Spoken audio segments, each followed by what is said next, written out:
তিনি যে কঠোর নিষ্ঠাপরায়ণ ছিলেন তার শিক্ষা দেওয়ার জন্য তিনি রাবণের সঙ্গে যুদ্ধ করেছিলেন এবং অবশেষে তাকে সংহার করেছিলেন। কেবল এক পত্নী গ্রহণ করার শিক্ষা দেওয়ার জন্য ভগবান রাবণকে দণ্ডদান করেছিলেন এবং নিজের পত্নীকে উদ্ধার করেছিলেন। ভগবান শ্রী রামচন্দ্র এক পত্নীর পানি গ্রহণপূর্বক আদর্শ চরিত্র প্রকাশ করে গৃহস্থদের জন্য একটি আদর্শ স্থাপন করে গেছেন।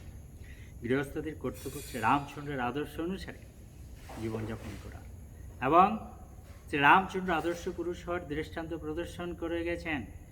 গৃহস্থ হওয়া অথবা স্ত্রী পুত্র সহ বসবাস করা কখনো নিন্দনীয় নয়, যদি মানুষ বর্ণাশ্রম ধর্মের বিধান অনুসারে জীবনযাপন করে।